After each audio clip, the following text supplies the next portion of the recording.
എല്ലാവർക്കും നമസ്കാരം. ചരിത്രപ്രസിദ്ധമായ ആറ്റുകാൽ പൊങ്കാല ഇന്നലെ വളരെ നല്ല രീതിയിൽ നടന്നു. പോലീസിൻ്റെയും ആറ്റുകാൽ ട്രസ്റ്റ് ഭാരവാഹികളുടെയും കണക്കനുസരിച്ച് ചരിത്രത്തിൽ ഏറ്റവും കൂടുതൽ ഭക്തർ പങ്കെടുത്ത പൊങ്കാല ആയിരുന്നു ഇന്നലെ കഴിഞ്ഞത്. ഒരു സമൂഹത്തിൻ്റെ മുഴുവനും കൂട്ടായ ഒരു പരിശ്രമത്തിലൂടെ ഏറ്റവും നല്ല രീതിയിൽ നമുക്ക് ആ പൊങ്കാല നടത്തി മുന്നോട്ട് പോകാൻ സാധിച്ചു. അതിന് മുൻപും അതിന് ശേഷമുള്ള കാര്യങ്ങളൊക്കെ തന്നെ വളരെ ഭംഗിയായിട്ട് നിർവഹിക്കുവാൻ വേണ്ടി സാധിച്ചിട്ടുണ്ട്. അതിന് സഹകരിച്ച എല്ലാവർക്കും തിരുവനന്തപുരം കോർപ്പറേഷൻ്റെ നന്ദി രേഖപ്പെടുത്തുകയാണ്. ആദ്യം ഇതിൽ ഞാൻ പലപ്പോഴും പറഞ്ഞിട്ടുള്ള കാര്യം തന്നെയാണ്, ഈ ഭരണസമിതി ചുമതലയേറ്റിട്ട് 4ാമത്തെ ദിവസം തന്നെ ഇതേ ഹാളിൽ ആറ്റുകാൽ പൊങ്കാലയുടെ തയ്യാറെടുപ്പ് യോഗം നടത്തിയിരുന്നു. കോർപ്പറേഷൻ്റെ വിവിധ ഉദ്യോഗസ്ഥന്മാരുമായും അതോടൊപ്പം തന്നെ സംസ്ഥാന സർക്കാരിൻ്റെ വിവിധ ഡിപ്പാർട്ട്മെൻറ്റുകൾ, കേന്ദ്ര ഗവൺമെൻറ്റുമായി ബന്ധപ്പെട്ട് റെയിൽവേ ഉൾപ്പെടെയുള്ള ഡിപ്പാർട്ട്മെൻറ്റുകളുമായി ബന്ധപ്പെട്ട് യോഗം ചേർന്നിരുന്നു. അന്ന് സ്റ്റാൻഡിംഗ് കമ്മിറ്റി പോലും നിലവിൽ വന്നിരുന്നില്ല. അതിൽ തന്നെ ഞങ്ങളെടുത്ത ഒരു തീരുമാനം റോഡ് ടാറിങ്ങുമായിട്ട് ബന്ധപ്പെട്ടാണ്. ആറ്റുകാൽ ക്ഷേത്രവും ഉത്സവവുമായി ബന്ധപ്പെട്ട റോഡുകളുടെയൊക്കെ തന്നെ ടാറിങ് ഒരു കാരണവശാലും പൊങ്കാലയുമായി അടുത്ത ദിവസങ്ങളിലേക്ക് നീട്ടാൻ പാടില്ല. അപ്പോൾ ഫെബ്രുവരി 15 മുമ്പ് തന്നെ ടാറിങ് പൂർത്തിയാക്കണമെന്ന് പറഞ്ഞിരുന്നു. അതിൻ്റെ നടപടികളൊക്കെ രേഖാമൂലമുള്ള അതിൻ്റെ ഡോക്യുമെൻറ്റ്സൊക്കെ തയ്യാറാക്കുന്ന നടപടികൾ ആരംഭിച്ചിരുന്നു. എന്തായാലും അതിനുശേഷം മരാമത്ത് സ്റ്റാൻഡിംഗ് കമ്മിറ്റി ചുമതലയേറ്റു. വളരെ വലിയൊരു കൂട്ടായ യത്നത്തിൻ്റെ ഭാഗമായിട്ട് ഇപ്പോൾ കോൺട്രാക്ടർമാരെല്ലാവരും സഹകരിച്ചു. അതിൻ്റെ ഭാഗമായിട്ട് ഫെബ്രുവരി 15 തന്നെ 29 റോഡുകളുടെ വർക്കുണ്ടായിരുന്നതിൽ 23 റോഡുകളുടെയും പ്രവർത്തനം പൂർത്തിയാക്കാൻ സാധിച്ചു. ശിവരാത്രി വന്നതുകൊണ്ട് 2 ദിവസം കൂടി, അപ്പോൾ 17 29 റോഡുകളുടെയും കൗൺസിലർമാർ ആവശ്യപ്പെട്ട 29 റോഡുകളുടെയും പ്രവൃത്തി പൂർത്തിയാക്കാൻ സാധിച്ചു. ഞങ്ങൾ ഇടയ്ക്ക് 10 ദിവസം ഡൽഹിയിൽ, ഏകദേശം ഒരു 6-7 ദിവസം ഞങ്ങൾ ഡൽഹിയിലായിരുന്നു. എന്നാൽ ഡൽഹിയിൽ നിന്ന് വന്നിട്ട് നേരെ പോയത് 14 മേയറും ഡെപ്യൂട്ടി മേയറും സ്റ്റാൻഡിംഗ് കമ്മിറ്റി ചെയർമാൻമാർ ഉൾപ്പെടെ പോയത് ഈ റോഡുകളുടെ പ്രവർത്തന പുരോഗതി വിലയിരുത്താനാണ്. തൃപ്തികരമായ നിലയിലായിരുന്നു അന്ന് റോഡുകളുടെ നിർമ്മാണം നടന്നത്. ഫെബ്രുവരി 17 കൊണ്ട് തന്നെ എല്ലാ റോഡുകളുടെയും പണി പൂർത്തിയായതോടുകൂടി ജനങ്ങൾക്ക് പൊങ്കാലയുമായി അടുത്തുള്ള ദിവസങ്ങൾ ഉണ്ടാകുന്ന ബുദ്ധിമുട്ട് ഒഴിവാക്കാൻ സാധിച്ചു. പിന്നെ ഇടയ്ക്കുണ്ടായ കുടിവെള്ളത്തിൻ്റെ ഒരു ക്ഷാമം നേരിട്ടൊരു പ്രശ്നം വന്നു. അത് വന്ന ദിവസം തന്നെ അതിന് തൊട്ടടുത്ത കൗൺസിൽ ചർച്ച ചെയ്യുകയും അതിൻ്റെ അടിസ്ഥാനത്തിൽ 43 കുടിവെള്ള പ്രശ്നമുള്ള വാർഡിലെ കൗൺസിലർമാരും വാട്ടർ അതോറിറ്റിയുടെ ഉയർന്ന ഉദ്യോഗസ്ഥന്മാരുമായിട്ട്, സൂപ്രണ്ടിംഗ് എഞ്ചിനീയർ ഉൾപ്പെടെയുള്ള ഉദ്യോഗസ്ഥന്മാരുമായിട്ട് ചർച്ച ചെയ്ത് അവരുടെ ശ്രദ്ധയിൽപ്പെടുത്തി. അവർ ചില കാര്യങ്ങൾ പറഞ്ഞു. അതിൽ പരമാവധി ഒരു കുറേ പരിശ്രമിച്ചിട്ടുണ്ട്. കുറച്ചൊക്കെ വീണ്ടും പെൻഡിങ്ങിലുണ്ടായിരുന്നു. അതിൻ്റെ അടിസ്ഥാനത്തിൽ കഴിഞ്ഞ ദിവസങ്ങളിൽ സർവകക്ഷി യോഗം ചേർന്ന സർവകക്ഷി യോഗമാണ് തീരുമാനമെടുത്തത് ഒരു വാർഡിൽ ഒരു ടാങ്കർ വെച്ച് കൊടുക്കണം. അങ്ങനെ ഞങ്ങൾ 52 വാർഡുകളിൽ ഓരോ ടാങ്കർ വെച്ച് കൊടുത്തു. അതൊക്കെ നിങ്ങളോട് പറഞ്ഞ കാര്യമാണ്, എല്ലാവർക്കും അറിയാവുന്ന കാര്യമാണ്. കൊടുത്തു. കൗൺസിലറുടെ കാര്യത്തിൻ്റെ ചുമതല 8 ടാങ്കറുകൾ ക്ഷേത്രത്തിൻ്റെ ചുറ്റും വിന്യസിച്ചു. അതോടുകൂടി ആ പ്രശ്നത്തിന് കോർപ്പറേഷന് ചെയ്യാൻ കഴിയുന്ന കാര്യങ്ങളൊക്കെ ചെയ്ത് അതിനും ഒരു പരിധിവരെ പരിഹരിക്കാൻ സാധിച്ചു. പൊങ്കാല ആയപ്പോഴേക്കും പ്രധാനപ്പെട്ട എല്ലാ സ്ഥലങ്ങളിലും വലിയ ടാങ്കുകൾ, താൽക്കാലിക ടാങ്കുകൾ സ്ഥാപിച്ചുകൊണ്ട് 1000കണക്കിന് ലിറ്റർ വെള്ളം അതിൽ ശേഖരിച്ചു വെച്ചു. അതിലൂടെ പൊങ്കാലയ്ക്ക് വന്നവർക്ക് അത് ഉപയോഗിക്കാൻ സാധിച്ചു. ഇനി ഞങ്ങൾ നൽകിയ ടാങ്കറുകൾ കുടിവെള്ള പ്രശ്നം പരിഹരിച്ചതിന് ശേഷം മാത്രമേ ഞങ്ങൾ വാർഡുകളിൽ നിന്ന് വിഡ്രോ ചെയ്യുകയുള്ളൂ. വാർഡുകളിൽ ആവശ്യമുണ്ടെങ്കിൽ ആ ടാങ്കറുകൾ ഇനിയും ഉപയോഗിക്കാം. സൗജന്യമായിട്ടാണ് കോർപ്പറേഷൻ വെള്ളവും ടാങ്കറും നൽകുന്നത്. അതിലൂടെ ആ പ്രശ്നം നമുക്ക് തരണം ചെയ്യാൻ സാധിച്ചു.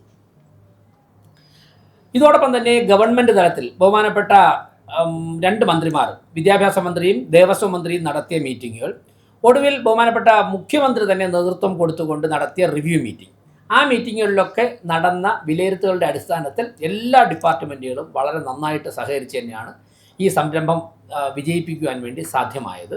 അത്തരത്തിൽ ഗവൺമെൻറ് തന്നെ വളരെ ഗൗരവമായിട്ട് ഈ വിഷയത്തിൽ ഇടപെട്ട് ചെയ്തിരുന്നു. മുഖ്യമന്ത്രി തന്നെ വിലയിരുത്തൽ യോഗത്തിൽ പങ്കെടുത്തു എന്നുള്ളത് അതിൻ്റെ ഗൗരവം വർദ്ധിപ്പിക്കുകയാണ്.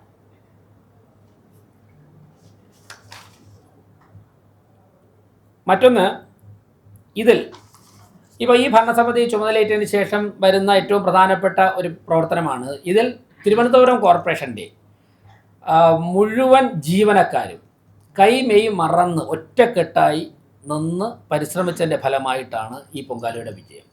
അതോടൊപ്പം തന്നെ 101 കൗൺസിലർമാരും ഒരുമിച്ച് പൊങ്കാലയുടെ എല്ലാ ആവശ്യത്തിനും രാത്രിയും പകലും എപ്പോൾ വിളിച്ചാലും അവൈലബിൾ ആയിരുന്നു. അവരവരുടെ വാർഡുകൾ ചെയ്യേണ്ട കാര്യങ്ങൾ ചെയ്തു. അതിനുശേഷം ജനറലായിട്ട് കോർപ്പറേഷൻ എന്ത് കാര്യത്തിന് വിളിച്ചു കഴിഞ്ഞാലും പോസിറ്റീവായിട്ടുള്ള നിർദ്ദേശങ്ങൾ നൽകി. അതോടൊപ്പം തന്നെ എന്തെങ്കിലും പ്രശ്നങ്ങളുണ്ടെങ്കിൽ പരിഹരിക്കുവാൻ വേണ്ടി അതിൽ കക്ഷി രാഷ്ട്രീയം ഒന്നും നോക്കാതെ എല്ലാവരും ആത്മാർത്ഥമായിട്ട് സഹകരിച്ചു.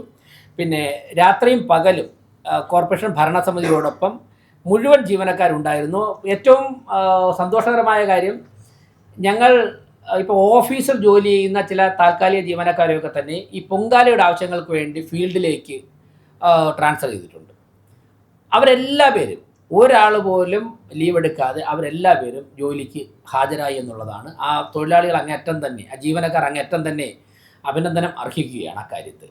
അതോടൊപ്പം തന്നെ കോർപ്പറേഷൻ സെക്രട്ടറി, ഞങ്ങളുടെ ഹെൽത്ത് ഓഫീസർ, 3 ഹെൽത്ത് സൂപ്പർവൈസർമാർ, അവരൊക്കെ തന്നെ, ഇനി ഞാൻ അവരുടെ മാത്രം പോസ്റ്റ് എടുത്തു പറഞ്ഞതേ ഉള്ളൂ, അവരാണല്ലോ ഈ ടീമിൻ്റെ മാനേജ് ചെയ്യുന്നത്. അവരുൾപ്പെടെ രാത്രിയും പകലും ഭരണസമിതിയോടൊപ്പം നിന്ന് പ്രവർത്തിച്ചു.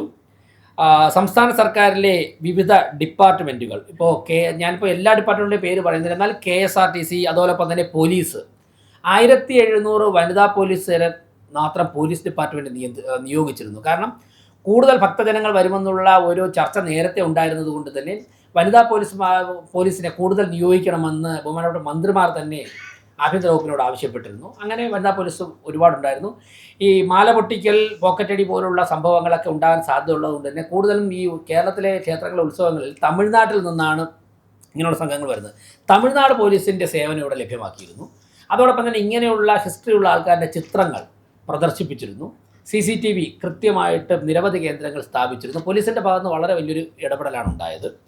അതോടൊപ്പം റെയിൽവേ, ആരോഗ്യ വിഭാഗം, സംസ്ഥാന ആരോഗ്യ വിഭാഗം, ഫയർ ആൻഡ് സേഫ്റ്റി, ഇവരൊക്കെ തന്നെ നന്നായിട്ട്, ഫയർഫോഴ്സൊക്കെ വളരെ നന്നായിട്ട് പ്രവർത്തിച്ചിരുന്നു. ഞാൻ എല്ലാ ഡിപ്പാർട്ട്മെൻറ്റും എടുത്തു പറയുന്നില്ല. സംസ്ഥാന സർക്കാരിൻ്റെ എല്ലാ ഡിപ്പാർട്ട്മെൻറ്റും കേന്ദ്ര സർക്കാരിൻ്റെ ഡിപ്പാർട്ട്മെൻറ്റുകളൊക്കെ തന്നെ വളരെ നന്നായിട്ട് പ്രവർത്തിച്ചു. ആറ്റുകാൽ ടെമ്പിൾ ട്രസ്റ്റ് കൃത്യമായിട്ടുള്ള കമ്മ്യൂണിക്കേഷൻ എല്ലാ സമയത്തും ഉണ്ടായിരുന്നു. ഇപ്പോൾ ഏറ്റവും ഒടുവിൽ നമുക്കറിയാം, ഹെലികോപ്റ്ററിൽ പുഷ്പവൃഷ്ടി നടത്താൻ വേണ്ടി മഹാരാഷ്ട്രയിൽ നടന്ന ആക്സിഡൻറ്റുമായിട്ട് ബന്ധപ്പെട്ട് പെർമിഷൻ കിട്ടാത്തൊരു സാഹചര്യം വന്നിരുന്നു. കളക്ടറേറ്റിൽ നിന്ന് ഞങ്ങളുടെ ഒരു യോഗത്തിൽ വന്ന പ്രതിനിധി ആ പെർമിഷൻ കിട്ടിയില്ലെന്ന കാര്യം പറഞ്ഞു. അപ്പോൾ പിറ്റേ ദിവസം പത്രങ്ങളിൽ വാർത്ത വന്നു. അപ്പോൾ സെക്രട്ടറി ഞങ്ങളൊക്കെ തന്നെ ചർച്ച ചെയ്തിട്ട് അടിയന്തരമായിട്ട് 2 കേന്ദ്രമന്ത്രിമാർ, ജോർജ് കുര്യനും അതോടൊപ്പം തന്നെ ശ്രീ സുരേഷ് ഗോപിയോട് ഇക്കാര്യം പറഞ്ഞു. ബഹുമാനപ്പെട്ട കേന്ദ്രമന്ത്രി ശ്രീ ജോർജ് കുര്യൻജിയുടെ ഓഫീസിൽ നിന്നും ഞങ്ങൾ ഈ വിവരം അറിയുന്നത് ശനിയാഴ്ചയാണ്. ഞങ്ങളതിൻ്റെ വർക്കൊക്കെ ആരംഭിച്ചു. പക്ഷേ പിറ്റേ ദിവസം ഞായറാഴ്ച. എങ്കിലും ജോർജ് കുര്യൻജിയുടെ ഓഫീസിൽ നിന്ന് 2 ഉദ്യോഗസ്ഥരെ, അദ്ദേഹത്തിൻ്റെ തൊട്ട് താഴെയുള്ള 2 ഉദ്യോഗസ്ഥരെ ഇക്കാര്യത്തിൽ നിയോഗിച്ചു. ഒരാൾ ബഹുമാനപ്പെട്ട പ്രതിരോധ വകുപ്പ് മന്ത്രി രാജ്നാഥ് സിംഗ്ജിയുടെ ഓഫീസുമായി ബന്ധപ്പെട്ട് ആറ്റുകാൽ ട്രസ്റ്റ് ആവശ്യപ്പെട്ടിട്ടുള്ള ഹെലികോപ്റ്റർ കിട്ടിയില്ലെങ്കിൽ, അല്ലെങ്കിൽ വിമാനം കിട്ടിയില്ലെങ്കിൽ, അത് ഡിഫൻസിൽ നിന്നും ഒരു വിമാനം കിട്ടാൻ വേണ്ടിയുള്ള പരിശ്രമം നടത്താൻ വേണ്ടി ഒരു ഓഫീസർ, മറ്റൊരാൾ ആറ്റുകാൽ ട്രസ്റ്റ് ചോദിച്ച വിമാനത്തിന് പെർമിഷൻ കിട്ടാൻ വേണ്ടി, രാജീവ് ഗാന്ധി ഏവിയേഷൻ, അവർക്ക് പെർമിഷൻ കിട്ടാൻ വേണ്ടി സിവിൽ ഏവിയേഷൻ മിനിസ്റ്ററുടെ ഓഫീസിൽ ബന്ധപ്പെടാൻ വേണ്ടി ഒരാൾ. ഇവരുടെ ഒരു ഞായറാഴ്ച മുഴുവൻ ഞങ്ങളുമായിട്ട് കമ്മ്യൂണിക്കേറ്റ് ചെയ്തിരുന്നു. അതോടൊപ്പം തന്നെ ബഹുമാനപ്പെട്ട സുരേഷ് ഗോപി കേന്ദ്രമന്ത്രി എയർപോർട്ടിൽ ഉപരാഷ്ട്രപതിയോടൊപ്പം വന്നപ്പോഴേക്കും ഞാൻ അദ്ദേഹത്തോട് സംസാരിച്ചു. അദ്ദേഹം അപ്പോൾ അവിടെ എയർപോർട്ടിനകത്ത് നിന്ന് തന്നെ ഫോണിൽ സിവിൽ ഏവിയേഷൻ മിനിസ്റ്റർ, ക്യാബിനറ്റ് മിനിസ്റ്ററെ വിളിച്ചു മേയർക്ക് തന്നു. മേയർ ഇവിടുത്തെ സാഹചര്യങ്ങൾ പറഞ്ഞു. പിന്നെ അടുത്തൊരു പരിശ്രമം എന്നുള്ളതിലേക്ക് ഒരുപക്ഷെ പ്രോട്ടോക്കോൾ ലംഘനമായിരിക്കും, അല്ലെങ്കിൽ പ്രോട്ടോക്കോൾ അനുസരിച്ചായിരിക്കില്ല. പക്ഷേ ബഹുമാനപ്പെട്ട ഉപരാഷ്ട്രപതി വിമാനത്തിലേക്ക് കയറുന്ന സമയത്ത് മേയർ എന്നുള്ള നിലയ്ക്ക് അദ്ദേഹത്തിന് യാത്ര അയക്കാൻ ചെന്ന സമയത്ത് ഞാൻ അദ്ദേഹത്തോട് കാര്യം സൂചിപ്പിച്ചു. ആവശ്യമാണെങ്കിൽ രാജ്നാഥ് സിംഗ്ജിയുടെ, അതായത് രാജീവ് ഗാന്ധി ഏവിയേഷൻ ആ കമ്പനിക്ക് പെർമിഷൻ കിട്ടിയില്ലെങ്കിൽ രാജ്നാഥ് സിംഗ്ജിയുടെ ഓഫീസുമായിട്ടൊന്ന് സംസാരിക്കേണ്ടി വരുന്നു. അത് വളരെ പെട്ടെന്ന് തന്നെ പറഞ്ഞു, നിങ്ങൾ പരിശ്രമിക്കുക, ആവശ്യമാണെങ്കിൽ ബന്ധപ്പെട്ടാൽ ഇടപെടാമെന്ന് ഉപരാഷ്ട്രപതിയും പറഞ്ഞു. നമ്മൾ അത്രത്തോളം വലിയ പരിശ്രമം നടത്തും. എന്നാൽ പിറ്റേ ദിവസം തിങ്കളാഴ്ച ഒരു 12 മണിയോടുകൂടി കേന്ദ്ര സിവിൽ ഏവിയേഷൻ മിനിസ്റ്റർ മേയറെ തന്നെ വിളിച്ചിട്ട് ഹെലികോപ്റ്റർ വിമാനത്തിന് സാങ്ഷൻ തന്നിട്ടുണ്ട്, പുഷ്പവൃഷ്ടി സാങ്ഷൻ തന്നിട്ടുണ്ട് പറയുകയായിരുന്നു. ആറ്റുകാൽ ട്രസ്റ്റ് രേഖാമൂലം ഇക്കാര്യത്തിൽ കോർപ്പറേഷൻ ഇടപെടണം എന്ന്, ഹെൽപ്പ് വേണമെന്ന് ആറ്റുകാൽ ട്രസ്റ്റ് രേഖാമൂലം ഞങ്ങളോട് ആവശ്യപ്പെട്ടിരുന്നു. അതിൻ്റെ അടിസ്ഥാനത്തിൽ കൂടിയാണ് ഞങ്ങൾ ഇടപെടലുകൾ നടത്തിയത്. അപ്പോൾ ഞാൻ പറഞ്ഞത് ഇങ്ങനെ എല്ലാവരും ഒരുമിച്ച് ചേർന്നുകൊണ്ട് പൊങ്കാല വിജയിപ്പിക്കുവാൻ വേണ്ടി പരിശ്രമിച്ചു. അതിൻ്റെ വിജയമായിരുന്നു, ആ കൂട്ടായ്മയുടെ വിജയമായിരുന്നു എന്ന് പറയുവാൻ വേണ്ടിയാണ് സൂചിപ്പിച്ചത്. മറ്റൊന്ന്, നിരവധി ആരാധനാലയങ്ങൾ, ഇസ്ലാമിക ക്രൈസ്തവ ആരാധനാലയങ്ങളൊക്കെ തന്നെ ആറ്റുകാൽ പൊങ്കാലയ്ക്ക് വേണ്ടി ഒരുമിച്ച് നിൽക്കുന്ന ഭവനങ്ങൾ ഉൾപ്പെടെ നിൽക്കുന്ന ഒരു ചരിത്രം നമുക്കുണ്ട്. ഇത്തവണ കൂടുതലായി അവരുടെയൊക്കെ തന്നെ ഇടപെടലുകൾ, എന്താണ് ആവശ്യമെന്ന് മുൻകൂട്ടി കണ്ടുകൊണ്ടുള്ള ഒരു ഇടപെടൽ ഉണ്ടായത് ഗുണം ചെയ്തിട്ടുണ്ട്. അപ്പോൾ നിരവധി പേർ, ഞാൻ പിന്നീട് കുറച്ചുകൂടെ ഡീറ്റെയിൽ ആയി ഇപ്പോൾ HS ഒക്കെ വെളുപ്പിനാണ് പോയിട്ട് ഇപ്പോൾ എത്തിയതേ ഉള്ളൂ. ഞങ്ങൾ കണക്കെല്ലാം ഒന്ന് ടാലിയാക്കി ചെയ്തതിന് ശേഷം ബാക്കി ഡീറ്റെയിൽസ് പോകാം.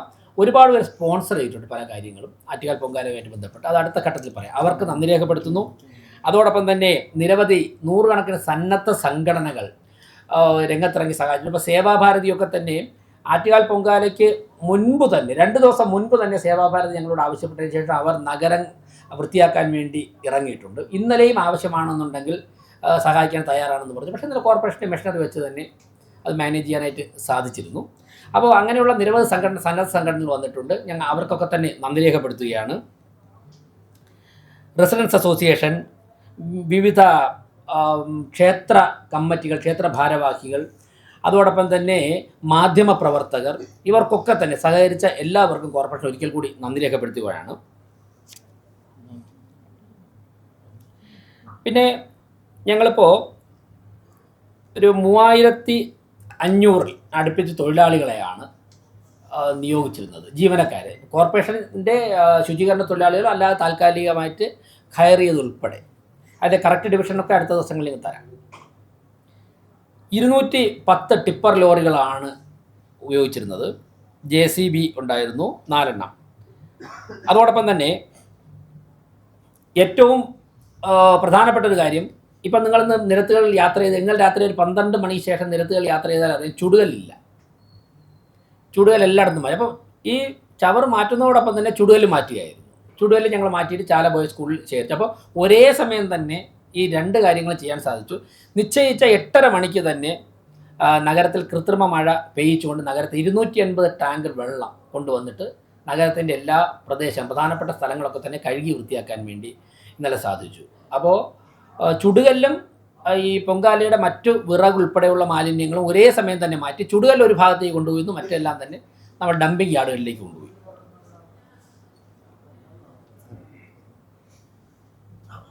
അപ്പോൾ പ്രധാനമായിട്ടും പൊങ്കാലയുമായി ബന്ധപ്പെട്ട് ഇത്രയും കാര്യങ്ങളാണ് പറയാനുള്ളത്. അപ്പോൾ മാധ്യമപ്രവർത്തകർക്ക് നന്നായിട്ട് സഹായിച്ചു. ചെറിയ ചെറിയ ആശങ്കകൾ ചില സമയത്ത് വന്നെങ്കിലും അതൊക്കെ തന്നെ നമുക്ക് മനോഹരമായിട്ട് തരണം ചെയ്യാൻ സാധിച്ചു. അപ്പോൾ എല്ലാവർക്കും ഒരിക്കൽ കൂടി നന്ദി രേഖപ്പെടുത്തുകയാണ്.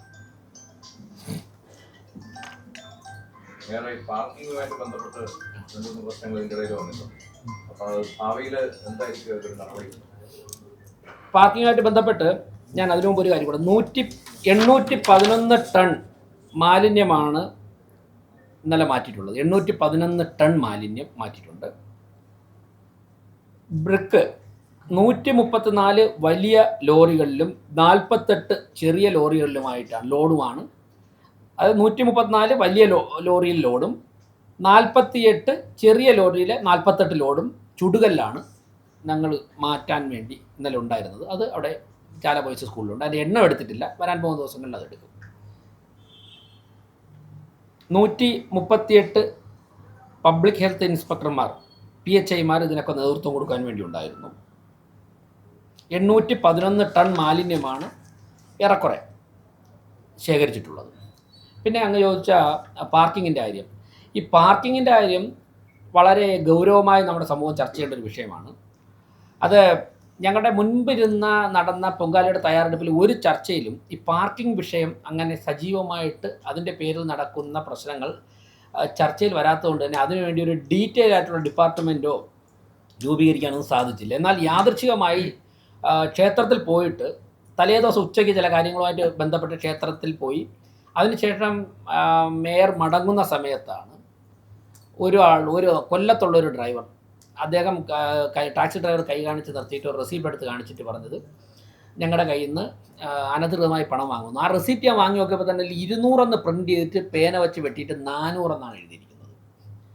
അപ്പോൾ അത് ഐരാണിമുട്ടം ഹോമിയോ കോളേജിനടുത്താണ്. ആ പാർക്കിംഗ് ഗ്രൗണ്ടിലേക്ക് ഞങ്ങൾ നേരിട്ട് പോയി ചോദിച്ചപ്പോൾ ഒരു ലൈസൻസോ പെർമിഷനോ എടുത്തിട്ടില്ല. പെർമിഷനോ എടുക്കാതെ തലേ ദിവസം 2 ദിവസം മുമ്പ് ഒരു 50 രൂപയാണ് കാറിന് വാങ്ങിച്ചുകൊണ്ടിരുന്നത്. ഞാൻ പോലീസുകാരോട് ചോദിച്ചു, അപ്പോൾ 2 ദിവസം മുമ്പ് ഒരു 50 രൂപ വാങ്ങിച്ചുകൊണ്ടിരുന്നിട്ട് അമ്പലത്തിൽ തിരക്ക് കൂടിയപ്പോഴേക്കും 200 ആക്കി, പിന്നെ 400 ആക്കി. ഒരു ഓട്ടോ കാറിന് 400 രൂപയാണ് വാങ്ങുന്നത്. ഉടൻ തന്നെ അവിടെ ഇടപെട്ട് പോലീസ് ഉദ്യോഗസ്ഥരെ വിളിച്ചു. പിന്നെ ആ കാറുകൾ അത്രയും എടുത്ത് അപ്പോൾ പുറത്തിട്ട് കഴിഞ്ഞാൽ പിന്നെ ഒരു ഗതാഗത കുരുക്കും, വന്നവർക്കൊരു വിഭ്രാന്തി. വനിതകളൊക്കെ പല സ്ഥലങ്ങളിൽ നിന്ന് വന്നവർ, അവർക്ക് തിരിച്ച് വാഹനം അന്വേഷിച്ച് പോകുമ്പോൾ കാണാൻ പറ്റില്ല. പരിഭ്രാന്തി കൂടുമെന്നുള്ളത് കൊണ്ട് കൃത്യമായിട്ടുള്ള എല്ലാ ആക്ഷനും ആ സമയത്ത് എടുക്കാൻ പരിമിതിയുണ്ട്. കാര്യം വലിയൊരു പൊങ്കാല ഉത്സവം നടക്കാൻ പിന്നെ അത് വാർത്തയായി കഴിഞ്ഞാൽ വരാൻ പോകുന്ന ആൾക്കാർക്ക് പരിഭ്രാന്തിയിലാവും. ആ ഡ്രൈവർമാരുമൊക്കെ ആയിട്ടൊരു ധാരണ എത്തിയതിൻ്റെ അടിസ്ഥാനത്തിൽ അധികമായി വാങ്ങിയ മുഴുവൻ പണവും അപ്പോൾ തന്നെ ആ വ്യക്തിയെ കൊണ്ട് തിരിച്ചു കൊടുത്തു. അതിനുശേഷം 1 മണിക്കൂറിനുള്ളിൽ അവിടെ നിശ്ചയിച്ച തുക ബോർഡ് എഴുതി വെക്കണം എന്ന് പറഞ്ഞു. അതിനുശേഷം 1 മണിക്കൂർ കഴിഞ്ഞ് ഞാൻ തന്നെ നേരിട്ട് പോയി വെരിഫൈ ചെയ്തപ്പോൾ ആ ബോർഡ് അവിടെ ഉണ്ട്. പോലീസുകാരോട് അത് മോണിറ്റർ ചെയ്യണമെന്ന് പറഞ്ഞു. അതിനുശേഷം അവിടെ ആ നിശ്ചയിച്ച തുകയാണ് വാങ്ങിയത്. എന്നാൽ അതിനുശേഷം അന്ന് രാത്രി ഒരു വിവരം കിട്ടി. ഞാനത് അടുത്ത ഘട്ടത്തിൽ പറയാം. ഇന്നലെ നടന്ന സംഭവം നിങ്ങളൊക്കെ വാർത്ത കൊടുത്തിട്ടുണ്ട്. ഇന്നലെ ഉച്ചയ്ക്ക് അപ്പോൾ ഈ ഐരാണിമുട്ടത്ത് പാർക്കിംഗ് കാര്യത്തിൽ കോർപ്പറേഷൻ ഇടപെട്ടത് അറിഞ്ഞുകൊണ്ട് പല ഭാഗത്തുനിന്നും കോളുകൾ വന്നു. പൊങ്കാലയുടെ തലേദിവസം രാത്രി ഒരു 7:30 മണിയായപ്പോൾ ഡെപ്യൂട്ടി മേയർ എന്നെ വിളിച്ചിട്ട് പറഞ്ഞു, തിരുവനന്തപുരത്ത് 2 സ്ഥലങ്ങൾ ഡെപ്യൂട്ടി മേയർക്ക് കോൾ വന്നു. പത്മനാഭസ്വാമി ക്ഷേത്രത്തിൻ്റെ ഭാഗത്തുള്ള 2 സ്ഥലങ്ങളിൽ ഇതുപോലെ തന്നെ അവിടെ ഒന്ന് പറഞ്ഞത് ഈഞ്ചക്കലും പത്മനാഭസ്വാമി ക്ഷേത്രത്തിൽ ഡെപ്യൂട്ടി മേയർക്ക് കോൾ വന്നു. അവിടെയും വ്യാപകമായി കൊള്ള നടക്കുകയാണെന്ന് പറഞ്ഞു.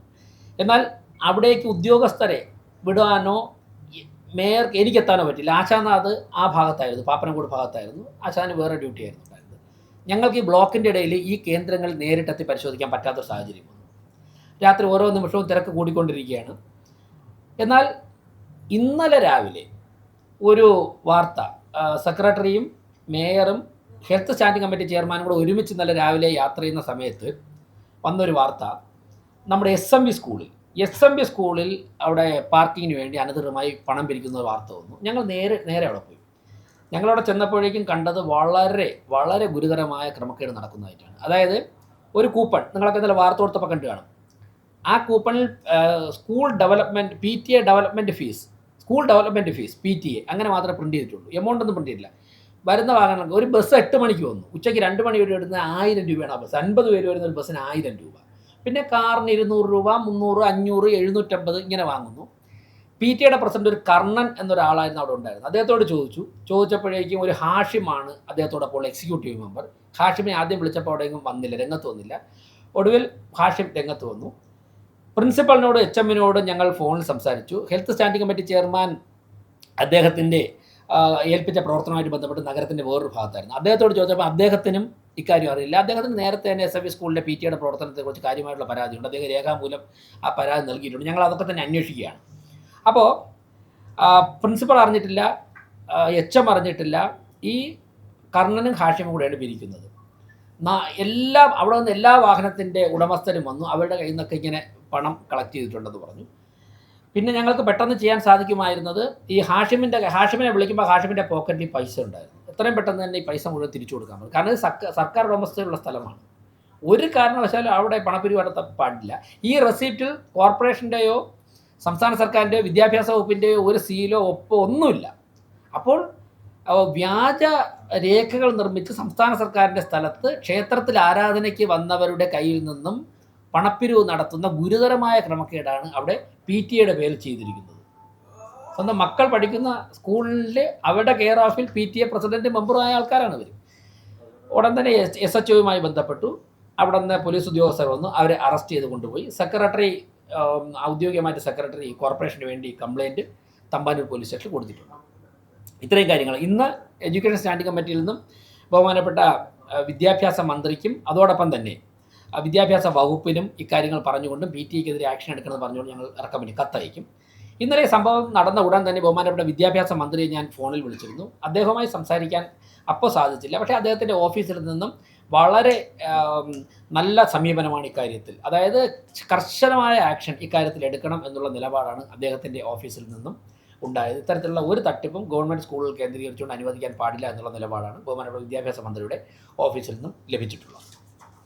അപ്പോൾ ഞാൻ ഈ SMB സ്കൂള് ഇപ്പോൾ വന്ന പശ്ചാത്തലം പറയാം. ഈ പശ്ചാത്തലത്തിൽ ചില കാര്യങ്ങൾ പറയാം. SMB സ്കൂളിൽ കഴിഞ്ഞ കുറേ കാലമായി അവിടുത്തെ PTA നടത്തുന്ന ക്രമവിരുദ്ധമായ പ്രവർത്തനങ്ങളെക്കുറിച്ച് വിദ്യാഭ്യാസ വകുപ്പും പോലീസും അന്വേഷിക്കണമെന്ന് ഞങ്ങൾ ആവശ്യപ്പെടുകയാണ്. അതിൽ സ്റ്റാൻഡിംഗ് കമ്മിറ്റി ചെയർമാനായിട്ട് ചുമതലയെടുത്തതിന് ശേഷം ശ്രീ ചെമ്പഴന്തി ഉദയൻ തിരുവനന്തപുരത്തെ പ്രധാനപ്പെട്ട എല്ലാ വിദ്യാഭ്യാസ സ്ഥാപനങ്ങളിലും നിരന്തരം യാത്ര ചെയ്യുന്നുണ്ട്. അവിടുത്തെ കാര്യങ്ങൾ പഠിക്കുവാനും അവിടുത്തെ HMമാരുടെ മീറ്റിംഗൊക്കെ അദ്ദേഹം വിളിച്ചു. അപ്പോൾ ഞങ്ങൾ മനസ്സിലാക്കിയത് അവിടെ ഉണ്ടായിരുന്ന SMB സ്കൂളിൽ ഉണ്ടായിരുന്ന ഒരു തേക്കിൻ വൃക്ഷം എത്ര മാസവും ഒരു വർഷത്തിനുള്ളിൽ അതിനെ വലിയ വില വരുന്ന ഒരു തേക്കിൻ്റെ വൃക്ഷം അവിടെ നിന്ന് മുറിച്ച് കടത്തിയിട്ടുണ്ട്. ബ്ലൈൻഡ് സ്കൂളിൽ ചന്ദനം, ബ്ലൈൻഡ് സ്കൂളിൽ നിന്ന് ചന്ദനത്തടി മുറിച്ച് കടത്തിയിട്ടുണ്ട്. ഇതൊക്കെ തന്നെ പോലീസും വിദ്യാഭ്യാസ വകുപ്പും അന്വേഷിക്കണം. ഇതിനൊക്കെ PTA ആരാണ് അധികാരം കൊടുത്തത്? അന്വേഷിക്കണം. അതൊക്കെ അങ്ങനെ വിടാൻ പറ്റില്ല. മറ്റൊന്ന്, ഒരു 2 ആഴ്ച മുമ്പ് മേയറെ കാണാനായിട്ട് തിരുവനന്തപുരത്ത് ഒരു ബിസിനസ് നടത്തുന്ന വലിയൊരു വ്യവസായം, അദ്ദേഹത്തിന് വിദേശ രാജ്യത്തും ഉണ്ട്, തിരുവനന്തപുരത്ത് ഹോട്ടലുകളുണ്ട്. അദ്ദേഹത്തോട് ഇന്നലെ അറസ്റ്റ് ചെയ്ത ഒരു വ്യക്തി പറഞ്ഞത്, SMV സ്കൂളിൻ്റെ 1 മീറ്റർ വീതിയിൽ അദ്ദേഹത്തിൻ്റെ സ്ഥാപനം വരെയുള്ള സ്ഥലം അദ്ദേഹത്തിന് മതിൽ കെട്ടി വേർതിരിച്ച് കൊടുക്കാം, 1 കോടി രൂപ കൊടുക്കണം, 1 crore. ഇന്ന് രാവിലെ ഞാൻ ഫോണിൽ സംസാരിച്ചിട്ടാണ് മാധ്യമങ്ങളോട് പറയുന്നത്. ഞാൻ ആ വ്യവസായത്തിൻ്റെ പേര് ഇപ്പോൾ പത്രസമ്മേളനത്തിൽ പറയുന്നില്ല, ആവശ്യമാണെങ്കിൽ നിങ്ങൾക്ക് ആർക്ക് വേണമെങ്കിൽ വ്യക്തിപരമായിട്ട് ഷെയർ ചെയ്യാം, നിങ്ങൾക്ക് ചോദിക്കാം. ഇന്ന് രാവിലെ ഞാൻ പത്രസമ്മേളനത്തിന് മുമ്പ് അദ്ദേഹത്തെ വിളിച്ചപ്പോൾ 1 crore തന്നുകൂടെ എന്നാണ് ചോദിച്ചതെന്നാണ് എന്നോട് പറഞ്ഞത്. 1 മീറ്റർ SMV സ്കൂളിൻ്റെ സ്ഥലം നിങ്ങൾക്ക് മതിൽ കെട്ടിത്തരാം എന്ന് ഇതിലൊരു വ്യക്തി പറഞ്ഞിട്ടുണ്ട്. മാത്രവുമല്ല, മാധ്യമപ്രവർത്തകർ SMV സ്കൂളിൻ്റെ ചുറ്റുപാടുള്ള കടകളിലൊക്കെ ഒന്ന് അന്വേഷിച്ച് നോക്കണം. SMV സ്കൂളിൻ്റെ ഡെവലപ്മെൻറ്റ് എന്ന് പറഞ്ഞുകൊണ്ട് അവിടുത്തെ കടകളിൽ നിന്നൊക്കെ നിരന്തരം പണപ്പിരിവാണ്. ഇവിടുത്തെ PTA കമ്മിറ്റി പണപ്പിരിവാണത്. പണം കൊടുത്തില്ലെങ്കിൽ ബിസിനസ്സുകാരെ ഭീഷണിപ്പെടുത്തുന്ന ഒരു നിലപാടാണ് SMV സ്കൂളിലെ PTA കമ്മിറ്റി വർഷങ്ങളായി എടുക്കുന്നത്. ഈ കൂപ്പൺ അതിൽ ഒരു PTA മെമ്പറുടെ പ്രസ്സിലടിച്ചെന്നാണ് ഇന്നലെ രാത്രി നടത്തിയ അന്വേഷണത്തിൽ നിന്ന് എനിക്ക് മനസ്സിലാക്കാൻ സാധിച്ചത്. അവിടെ തന്നെയാണ് SMV സ്കൂളുമായിട്ട് ബന്ധപ്പെട്ടുള്ള പിരിവിനുള്ള എല്ലാ റെസിപ്റ്റും അടിക്കുന്നത്. അങ്ങനെ നഗരഹൃദയത്തിൽ വളരെ വലിയ പാരമ്പര്യം അവകാശപ്പെടാനുള്ള നമുക്കുടെയൊക്കെ തന്നെ അഭിമാനമായിട്ടുള്ള സ്കൂളിൽ കഴിഞ്ഞ കുറേ കാലങ്ങളായി ഒരു മാഫിയ തന്നെയാണ് ആ സ്കൂളിനെ നിയന്ത്രിക്കുന്നത്. അധ്യാപകരൊക്കെ ഭയന്നാണ് നിൽക്കുന്നത്. അവിടെ നമ്മുടെ ബഡ്ജറ്റ്, ഞങ്ങളാ സ്കൂൾ നവീകരിക്കാൻ വേണ്ടി 1 കോടി രൂപ ബഡ്ജറ്റിൽ മാറ്റിവെച്ചിട്ടുണ്ട്, കോർപ്പറേഷൻ അവതരിപ്പിച്ച ബഡ്ജറ്റിൽ മാറ്റിവെച്ചിട്ടുണ്ട്. അപ്പോൾ ഒരു അധ്യാപകരൊക്കെ ഭയന്നാണ് നിൽക്കുന്നത്. മാത്രമല്ല, ഈ സ്കൂളിൽ രാത്രി കാലങ്ങളിലൊക്കെ തന്നെ പല കാര്യങ്ങൾക്കും വാടകയ്ക്ക് കൊടുക്കുന്നുണ്ടെന്നാണ്, ഈ PTA വാടകയ്ക്ക് കൊടുക്കുന്നുണ്ടെന്നാണ് ഞങ്ങൾക്ക് മനസ്സിലാക്കാൻ സാധിച്ചത്. ഇന്നിപ്പോൾ ബഹുമാനപ്പെട്ട വിദ്യാഭ്യാസ മന്ത്രിയുടെ പത്രസമ്മേളനത്തിൽ ഞാൻ കണ്ടപ്പോഴേക്കും അതിനകത്ത് നിന്നൊരു തട്ടുകട നടത്തിയെന്ന് പറയുന്നുണ്ട്, അല്ലേ? മന്ത്രി ഇടപെട്ട് പൊളിച്ചു മാറ്റാൻ പറഞ്ഞത്. സ്കൂളിനകത്ത് തട്ടുകട നടത്താൻ വേണ്ടി PTA അനുമതി കൊടുക്കുകയാണ് ഈ രാജ്യത്ത്. അപ്പോൾ നിങ്ങൾ അന്വേഷിക്കണം. 1 കോടി രൂപ സ്കൂളിൻ്റെ 1 മീറ്റർ വീതിയുള്ള സ്ഥലം മതിൽ കെട്ടി തിരിച്ചു കൊടുക്കാമെന്നൊരു വ്യവസായിട്ട് പറഞ്ഞു. നിങ്ങൾ ആ വ്യവസായിട്ട് നേരിട്ട് സംസാരിക്കുക. അദ്ദേഹം 2 ആഴ്ച മുമ്പ് മേയറുടെ റൂമിൽ ഒന്ന് പരാതി പറഞ്ഞതിൻ്റെ അടിസ്ഥാനത്തിലാണ് നമ്മളുടെ കൃത്യമായിട്ട് അവിടെയും കൂടെ ഒന്ന് മോണിറ്റർ ചെയ്തത്. ഇങ്ങനെ ഒരുപാട് കാര്യങ്ങൾ വന്നുകൊണ്ടിരിക്കുന്നുണ്ട്. ഇനി കോർപ്പറേഷനുമായിട്ട് ബന്ധപ്പെട്ട ഒരു കാര്യം കൂടെ പറയാം.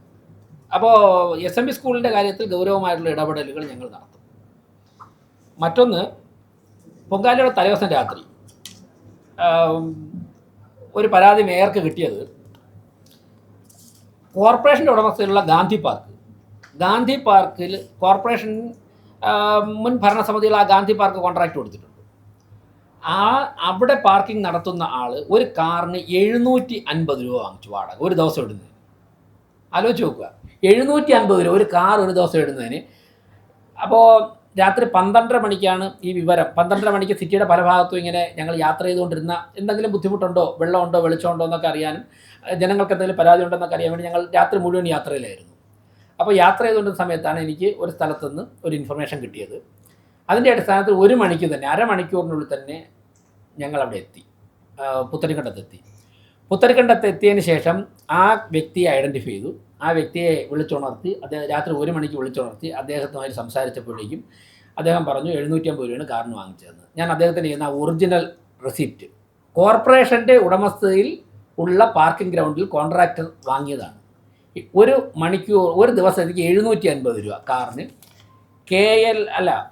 വെഹിക്കിൾ നമ്പർ 9223 9223 എന്ന് പറയുന്ന ബെലനോ കാറിന് വാങ്ങിയത് 780 രൂപയാണ്. അപ്പോൾ അവിടെ വന്ന വാഹനങ്ങൾക്കൊക്കെ ഞങ്ങൾ നേരത്തെയും ഗാന്ധി പാർക്കിൻ്റെ പേരിൽ ചില വാർത്തകൾ വന്നിരുന്നു. പക്ഷേ ഞങ്ങൾ കൃത്യമായ തെളിവുകൾ തേടി നടക്കുകയായിരുന്നു. അതിൻ്റെ അടിസ്ഥാനത്തിൽ കോർപ്പറേഷൻ സെക്രട്ടറി കൃത്യമായ തെളിവുകൾ ലഭിച്ചതിൻ്റെ അടിസ്ഥാനത്തിൽ കോർപ്പറേഷൻ സെക്രട്ടറിയും സ്റ്റാൻഡിംഗ് കമ്മിറ്റി ചെയർമാൻമാരും ആലോചിച്ചിട്ട് ഗാന്ധി പാർക്കുമായി ബന്ധപ്പെട്ട് മുൻ ഭരണസമിതികൾ കൊടുത്ത കോൺട്രാക്റ്റിൻ്റെയൊക്കെ കോപ്പി ഞങ്ങൾ ഇന്ന് എടുത്തു. ഇന്നലെ പൊങ്കാല കഴിഞ്ഞ് രാവിലെ തന്നെ വന്നിട്ട് എടുത്തിട്ടുണ്ട്. അപ്പോൾ ഒരു രാധാകൃഷ്ണൻ്റെ പേരിലാണ് ഈ കോൺട്രാക്റ്റ് കൊടുത്തിരിക്കുന്നത്. മണക്കാട് ഭാഗത്തുള്ള രാധാകൃഷ്ണൻ്റെ പേരിലാണ് ഈ കോൺട്രാക്റ്റ് കൊടുത്തിരിക്കുന്നത്. അദ്ദേഹം കോർപ്പറേഷനുമായി ചേർന്നുള്ള കരാറുകൾ കൃത്യമായിട്ട് പാലിക്കാത്തത് കൊണ്ട് കോർപ്പറേഷൻ്റെ ഫിനാൻസ് സ്റ്റാൻഡിംഗ് കമ്മിറ്റി 2023 തന്നെ അദ്ദേഹത്തെ വിളിച്ചിട്ട് അദ്ദേഹത്തിന് നോട്ടീസ് കൊടുത്തു. അദ്ദേഹം അതിനെതിരെ ഹൈക്കോടതിയിൽ കേസുമായിട്ട് പോയി. ഹൈക്കോടതി അക്കാര്യത്തിൽ തീരുമാനമെടുത്തില്ല. അതുകൊണ്ട് തന്നെ രാധാകൃഷ്ണൻ മൂന്നാമത്തെ ഗഡു കോർപ്പറേഷൻ അടയ്ക്കാത്തതുകൊണ്ട് 2023 തന്നെ രാധാകൃഷ്ണൻ്റെ കോൺട്രാക്ട് ഇൻവാലിഡ് ആയി കഴിഞ്ഞു. അതേ വ്യക്തിയും അദ്ദേഹത്തിൻ്റെ ജോലിക്കാരുമാണ് ഇപ്പോഴോടെ പണം പിരിക്കുന്നത്. അപ്പോൾ ഞങ്ങൾ ഈ കരാറുകളൊക്കെ എടുത്തുകൊണ്ടിരിക്കുകയായിരുന്നു. ഇത് കിട്ടിയതിൻ്റെ അടിസ്ഥാനത്തിൽ അപ്പോൾ ഞങ്ങൾ കൂടുതൽ നടപടികളിലേക്ക് കിടക്കണം. അപ്പോൾ ഇന്ന് ഇപ്പോൾ നിലവിൽ അദ്ദേഹം കോൺട്രാക്ടർ, ഞങ്ങൾ ഇന്ന് തന്നെ സിറ്റി പോലീസ് കമ്മീഷണർക്ക് ഈ വ്യക്തിയെ ഗാന്ധി പാർക്കിൽ നിന്നും പുറത്താക്കണമെന്നും 2023 മുതൽ അനധികൃതമായി പണപ്പിരിവ് നടത്തി തെളിവുൾപ്പെടെ പിടിച്ച സാഹചര്യത്തിൽ അദ്ദേഹത്തിനെതിരെ കേസെടുക്കണമെന്നും ക്രിമിനൽ കേസെടുക്കണം, അറസ്റ്റ് ചെയ്യണമെന്ന് ആവശ്യപ്പെടുകയാണ്. അപ്പോൾ പൊതുസമൂഹത്തോട് പറയുകയാണ്, ഇനി മുതൽ കോൺട്രാക്ടർമാരല്ല, ഞങ്ങളൊരു താൽക്കാലിക സംവിധാനം ഏർപ്പെടുത്തുകയാണ്. ഇദ്ദേഹത്തെ ഇന്ന് തന്നെ അവിടെ നിന്ന് പുറത്തിറക്കണമെന്നും അദ്ദേഹത്തിനെതിരെ കേസെടുത്ത് അറസ്റ്റ് ചെയ്യണമെന്നും ഈ പണം വാങ്ങിച്ചവരുടെയൊക്കെ ഫോട്ടോ എടുത്തിട്ടുണ്ട്, 750 രൂപ വാങ്ങിച്ചവരുടെ ഫോട്ടോ എടുത്തിട്ടുണ്ട്, ഇവരെയൊക്കെ തന്നെ അറസ്റ്റ് ചെയ്യണമെന്നും സിറ്റി പോലീസ് കമ്മീഷൻ കത്ത് കൊടുക്കാൻ കോർപ്പറേഷൻ. ഞങ്ങൾ വരാൻ പോകുന്ന ദിവസങ്ങളിൽ ഇനിയിപ്പോൾ ലേലം ചെയ്യുന്നതിൻ്റെയൊക്കെ സമയം വരുന്നത് വരെ കോർപ്പറേഷൻ തന്നെ നേരിട്ടൊരു താൽക്കാലിക സംവിധാനം ഏർപ്പെടുത്തുകയാണ്, ഗാന്ധി പാർക്കിൽ ഏർപ്പെടുത്തുകയാണ്. അപ്പോൾ ഇതിൻ്റെയൊക്കെ അതായത് ഞാൻ പറഞ്ഞ കാര്യങ്ങൾ ശ്രദ്ധിച്ചാൽ നിങ്ങൾക്ക് മനസ്സിലാവും. 24 മണിക്കൂറിനുള്ളിൽ, അതായത് ഐരാണിമുട്ടത്ത് ഉച്ചയ്ക്ക് ഒരു 2 മണിക്കാണ് 1:30-2 മണിക്കാണ് ഒരു ഇൻഫർമേഷൻ കിട്ടുന്നത്. പിറ്റേ ദിവസം ഉച്ചയ്ക്ക് 12 മണിക്കുള്ളിൽ 24 മണിക്കൂറിനുള്ളിൽ തിരുവനന്തപുരം കോർപ്പറേഷനിലെ പല ഭാഗങ്ങളിലും പാർക്കിങ്ങിൻ്റെ പേരിൽ നടക്കുന്ന ലക്ഷങ്ങളുടെ കൊള്ള നടത്തുന്ന 3 സംഭവങ്ങളാണ് ഞങ്ങളുടെ ശ്രദ്ധയിൽപ്പെട്ടത്. ഇങ്ങനെ 100 കണക്കിന് അനധികൃത പാർക്കിംഗ് കേന്ദ്രങ്ങൾ വർഷങ്ങളായിട്ട് ഇവിടെ പ്രവർത്തിച്ചു വരികയാണ്. SMV സ്കൂളൊക്കെ ചോദിച്ചപ്പോൾ മുമ്പ് പൊങ്കാലിടാൻ വരുന്നവരെന്നൊക്കെ 1000-2000 ഒക്കെ വാങ്ങുന്നുണ്ട്. ഇവരൊക്കെ തന്നെ തിരുവനന്തപുരത്തിന് പുറത്തുനിന്ന് വരുന്നവരായതുകൊണ്ടും അവർക്കൂടെ ലോക്കലി യാതൊരു ബന്ധവുമില്ലാത്തത് കൊണ്ടും ഭയം കൊണ്ടും എൻ്റെ പലരും പറയുന്നത് ഈ 750 രൂപ റെസിപ്റ്റ് എൻ്റെ തന്ന വ്യക്തിക്ക് തന്നെ ഭയമാണ്. പിറ്റേ ദിവസം അദ്ദേഹത്തിന് അവിടെ നിന്ന് പോകാൻ സാധിക്കുമോ, കാർ എടുത്തുകൊണ്ട് പോകാൻ പറ്റുമെന്നുള്ള ആശങ്കയാണ്. അപ്പോൾ മേയർ വന്ന് ചോദിച്ചുകൊണ്ട് മാത്രമാണ് അദ്ദേഹം തന്നത്. ഇതിവിടെ SMV സ്കൂളിൽ അവർക്ക് ഈ സംഭവത്തിന് ശേഷം അവിടെ ബസ് ഇട്ടിരിക്കാൻ ഭയമാണ്. അപ്പോൾ അങ്ങനെ ഒരു നഗരത്തിന്, ഒരു പ്രദേശത്തിന് മുന്നോട്ട് പോകാൻ സാധിക്കില്ല. അപ്പോൾ ഞാൻ പറഞ്ഞത് 24 മണിക്കൂറിനുള്ളിൽ 3 സംഭവങ്ങളാണ് ഞങ്ങളുടെ ശ്രദ്ധയിൽപ്പെട്ട് ഈ തിരക്കിനിടെ ഞങ്ങൾക്ക് അറ്റൻഡ് ചെയ്യാൻ പറ്റിയത്. ഇതിൻ്റെ അടിസ്ഥാനത്തിൽ ഒരു കാര്യം കോർപ്പറേഷൻ തീരുമാനമെടുക്കുന്നുണ്ട്. തിരുവനന്തപുരം കോർപ്പറേഷനിലെ നടക്കുന്ന മുഴുവൻ പാർക്കിംഗ് ഏരിയകളെക്കുറിച്ചും ഞങ്ങൾ വിശദമായിട്ട് അന്വേഷിക്കാൻ തീരുമാനിച്ചിട്ടുണ്ട്. കോർപ്പറേഷൻ്റെ ലൈസൻസിന് വിധേയമായിട്ട് മാത്രമേ പാർക്കിംഗ് ഏരിയകൾ അനുവദിക്കുകയുള്ളൂ. പാർക്കിംഗ് ഏരിയ ഉണ്ടെങ്കിൽ അതിനെ ഹൈക്കോടതിയൊക്കെ പറയുന്നുണ്ട്, അവിടെ വെള്ളം ഉണ്ടാകണം, വെളിച്ചം ഉണ്ടാകണം, സ്ത്രീകൾക്കും പുരുഷന്മാർക്കും പ്രത്യേകം ശൗചാലയങ്ങൾ ഉണ്ടാകണം, സെക്യൂരിറ്റി ഉണ്ടാകണം, കോർപ്പറേഷൻ ഫിക്സ് ചെയ്യുന്ന റേറ്റ് ആയിരിക്കണം. ഇതൊക്കെ ഉള്ള കേന്ദ്രങ്ങൾ മാത്രമേ അനുമതി കൊടുക്കുകയുള്ളൂ. പിന്നെ നിങ്ങൾക്ക് അറിയാമായിരിക്കും, ഒരു 13 വർഷം മുമ്പ് ശബരിമലയിൽ ടോളിൻ്റെ പേരിലൊരു വലിയ പിരിവുണ്ടായിരുന്നു. ഞാനന്ന് യുവമോർച്ച സംസ്ഥാന പ്രസിഡൻ്റായിരുന്നു. ഞങ്ങളൊരു 15 ദിവസം കൊണ്ട് ആ ടോളിൻ്റെ പേരിലുള്ള കൊള്ള രാഷ്ട്രീയ സമരവും ഹൈക്കോടതി സമീപിച്ചു. ഇന്നിപ്പോൾ അവിടെ ടോൾ പിരിവില്ല. അപ്പോൾ അതുകൊണ്ട് പാർക്കിങ്ങിൻ്റെ പേരിൽ പല സ്ഥലത്തും കൊള്ളകളാണ് നടക്കുന്നത്. ഒരു കാരണവശാലും തിരുവനന്തപുരം കോർപ്പറേഷനുള്ളിൽ അത് അനുവദിക്കുന്ന പ്രശ്നമില്ല. ഞങ്ങളെല്ലാം ലിസ്റ്റ് എടുക്കും. ഇന്നലെ വരെ, അതായത് ഈ ഭരണസമിതി ചുമതലയിൽ വന്ന് ഞങ്ങളുടെ മുൻപിലുള്ള ആദ്യത്തെ ഒരു കടമ എന്ന് പറഞ്ഞാൽ ബഡ്ജറ്റായിരുന്നു. അപ്പോൾ ബഡ്ജറ്റ് കൃത്യമായിട്ട് പഠിച്ച് വളരെ വലിയ കഠിനാധ്വാനം ചെയ്ത് ചരിത്രത്തിൽ ഏറ്റവും നല്ലൊരു ബഡ്ജറ്റ് ഞങ്ങൾക്ക് അവതരിപ്പിക്കാൻ സാധിച്ചു. അപ്പോൾ ആ ബഡ്ജറ്റിനെ തുടർന്ന് അതോടൊപ്പം തന്നെ ആറ്റുകാൽ പൊങ്കാല തയ്യാറെടുപ്പ് നടക്കുകയായിരുന്നു. അപ്പോൾ ഇന്നലെ ആറ്റുകാൽ പൊങ്കാല കഴിഞ്ഞു. ഇന്ന് രാവിലെ തന്നെ ഗാന്ധി പാർക്കിലെ ക്രമക്കേട് കണ്ടുപിടിച്ച് ഇന്ന് രാവിലെ തന്നെ അദ്ദേഹത്തെ അവിടെ നിന്ന് പുറത്താക്കിയാണ്. ഇത് കണ്ടുപിടിച്ചിട്ട് 24 മണിക്കൂർ പൂർത്തിയാവുന്നതിന് മുമ്പ് നടപടികൾ ആരംഭിച്ചു, പുറത്താക്കിയാണ്. ഇനി ഞങ്ങൾ ഈ മാർച്ച് മാസം തീരുന്ന കരാറുകളൊക്കെ തന്നെ എല്ലാ കരാറും പരിശോധിക്കുക. സ്റ്റാൻഡിംഗ് കമ്മിറ്റിയിൽ ഞങ്ങൾ നേരത്തെ ചർച്ചയുടെ അടിസ്ഥാനത്തിൽ സ്റ്റാൻഡിംഗ് കമ്മിറ്റി ഓരോന്നായിട്ട് അവരുടെ ശ്രദ്ധയിൽപ്പെട്ട കാര്യങ്ങൾ. പക്ഷേ ഒരു കോർപ്പറേഷൻ നടപടി എടുക്കുമ്പോൾ എല്ലാ നിയമപരമായ കാര്യങ്ങളും പാലിച്ച് മാത്രമേ നടപടി സ്വീകരിക്കാൻ സാധിക്കുകയുള്ളൂ. അതുകൊണ്ടുള്ള ഒരു ഡിലേ ചില കാര്യങ്ങൾക്കുണ്ടാകും. പക്ഷേ കോർപ്പറേഷൻ്റെ കെട്ടിടങ്ങൾ വാടകയ്ക്ക് കൊടുത്തിട്ടുള്ളത് ആരെങ്കിലും സബ്ലീസ് ചെയ്യുന്നുണ്ടോ, അതോടൊപ്പം തന്നെ മറ്റു കാര്യങ്ങൾക്ക് ഇപ്പം എന്തെങ്കിലും ഒരു ബിസിനസ് നടത്താൻ വേണ്ടി എടുത്തിട്ട് രാഷ്ട്രീയ പാർട്ടിയുടെ ഓഫീസായിട്ട് ഉപയോഗിക്കുന്നുണ്ടോ, എടുത്ത വ്യക്തി തന്നെയാണോ നടത്തുന്നത്, അദ്ദേഹം മരണപ്പെട്ടിട്ട് അദ്ദേഹത്തിൻ്റെ ബന്ധുക്കൾ ആരെങ്കിലാണോ നടത്തുന്നത്, ഇങ്ങനെയുള്ള കാര്യങ്ങളൊക്കെ കുറിച്ചൊക്കെ തന്നെ ഫിനാൻസ് സ്റ്റാൻഡിംഗ് കമ്മിറ്റി എല്ലാം പരിശോധിക്കുകയാണ്. അതൊക്കെ തന്നെ ഞങ്ങൾ പരിശോധിച്ച് നടപടി സ്വീകരിക്കും. അല്ല, പല സംഭവങ്ങളും അങ്ങനെ ശ്രദ്ധയിൽ വന്നിട്ടുണ്ട്. ഇപ്പോൾ യൂറിൻ ഷെഡിന് യൂറിനേറ്റ് ചെയ്യുന്നതിന് കൂടുതൽ പൈസ വാങ്ങിച്ച് വന്നിട്ട് ഇന്നൊക്കെ ചില ആൾക്കാർ വിളിച്ചിരുന്നു.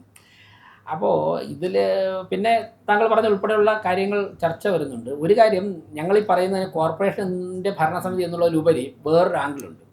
അതായത് ഇപ്പോൾ സ്പിരിച്വൽ ടൂറിസം എന്നുള്ളതിന് അനന്തമായ സാധ്യതകൾ തിരുവനന്തപുരത്തുണ്ട്. തിരുവനന്തപുരത്ത് ആരാധനാലയങ്ങളിലേക്ക് തീർത്ഥാടകർ വരുമ്പോഴേക്കും തിരുവനന്തപുരം അവരെ സ്വാഗതം ചെയ്യണം. ഇപ്പോൾ കുംഭമേളയ്ക്ക് ഉത്തർപ്രദേശിൽ പോയപ്പോഴേക്കും ജനങ്ങൾക്ക് ഏത് സാമ്പത്തിക നിലവാരത്തിലുള്ള ഒരു വ്യക്തി അവിടെ വന്നാലും അവർക്ക് അതിനനുസരിച്ചുള്ള ഇപ്പോൾ ഷെയർ ടാക്സി, അതുപോലെ തന്നെ റിക്ഷകൾ, പിന്നെ വിമാനത്തിലൊക്കെ വരുന്നവർക്ക് എയർപോർട്ടിൽ ആവശ്യമായ സൗകര്യങ്ങൾ. അപ്പോൾ ഏത് സാമ്പത്തിക നിലവാരത്തിലുള്ള വ്യക്തി വന്നു കഴിഞ്ഞാൽ അത് എൻജോയ് ചെയ്യാനുള്ള സൗകര്യം ഒരുക്കി കൊടുക്കുകയാണ്. അതിലൂടെ ഉത്തർപ്രദേശിൻ്റെ സാമ്പത്തിക ഘടനയിൽ വലിയ വ്യത്യാസം ഉണ്ടായി, ഒരുപാട് തൊഴിൽ സാധ്യതകൾ രൂപപ്പെട്ടു. അപ്പോൾ അങ്ങനെയുള്ള മനസ്സോടുകൂടി ജനതയെ സ്വീകരിക്കുന്ന ഒരു സംസ്കാരം തിരുവനന്തപുരത്തുണ്ടാകണം. എങ്കിൽ മാത്രമേ തിരുവനന്തപുരം വളരുകയുള്ളൂ. ആ ഒരു വലിയ കാഴ്ചപ്പാട് വെച്ചുകൊണ്ടാണ് ഞങ്ങൾ, അല്ലെങ്കിൽ ഒരു കരാറുകാരനെ മാറ്റുക അങ്ങനെയുള്ള കാര്യങ്ങളൊന്നുമില്ല, നിയമവിരുദ്ധമായെല്ലാം മാറ്റണം. അപ്പോൾ അങ്ങനെ വലിയൊരു കാഴ്ചപ്പാട് വെച്ചുകൊണ്ടാണ് ഞങ്ങൾ ഈ വിഷയത്തെ സമീപിക്കുന്നത്. അങ്ങനെ വരുമ്പോഴേക്കും അത് കോർപ്പറേഷൻ മാത്രം ചെയ്യേണ്ടതല്ല, ജില്ലാ ഭരണകൂടം, പോലീസ് ഡിപ്പാർട്ട്മെൻറ്റ്, അതോടൊപ്പം തന്നെ സംസ്ഥാന സർക്കാർ, ചില കാര്യങ്ങൾ കേന്ദ്ര സർക്കാർ. അപ്പോൾ ഞങ്ങൾക്ക് ചെയ്യാൻ വേണ്ട പരിമിതമായ കാര്യങ്ങൾ ഞങ്ങൾ ചെയ്യും. പക്ഷേ ഇങ്ങനൊരു ചർച്ച ഞങ്ങൾ ഇനിഷ്യേറ്റ് ചെയ്യും.